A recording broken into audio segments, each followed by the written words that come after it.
வணக்கங்க. இன்றைக்கி பாவக்காய் பொரியல் எப்படி செய்கிறதுன்னு வாங்க பார்க்கலாம். பாருங்கள், நல்லா வந்துட்டு ஒரு மொறுன்னு இந்த மாதிரி செய்திங்கன்னா நல்லாயிருக்கும். சாம்பார் சாதம் ரசத்துக்கெல்லாம் சைட் டிஷ்ஷாக நல்லாயிருக்கும். இது வாங்க இது எப்படி செய்கிறதுன்னு பார்க்கலாம். பாருங்கள், ஃபஸ்ட்டு கடாய் வச்சுட்டு எண்ணெய் கொஞ்சம் ஊற்றிக்கோங்க, ஒரு 50 கிராம் அளவுக்கு. இப்போ வெட்டி வச்ச பாவக்காய் சேர்த்துக்கலாம்.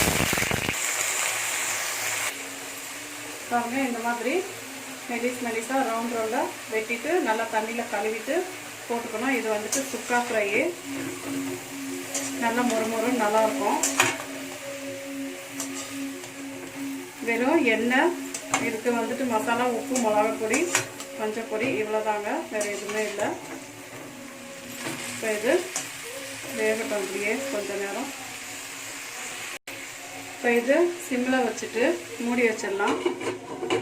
இப்படியே ஒரு 5 நிமிஷம் இருக்கட்டும். பாருங்கள், இது நல்லா சுக்காக வந்து வறுக்கணும், நல்லா மொறுன்னு ஆகணும்.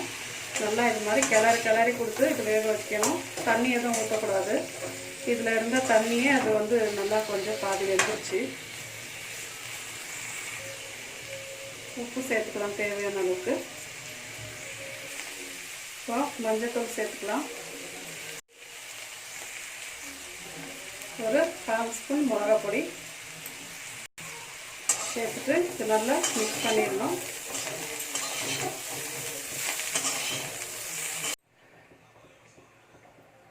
பாருங்கள், சூப்பரான பாவக்காய் வறுவல். இது இந்த மாதிரி செஞ்சிங்கன்னா கசப்பு கொஞ்சம் இருக்காது. நீங்கள் இதை செஞ்சு பாருங்கள், சாப்பிட்டு பாருங்கள்.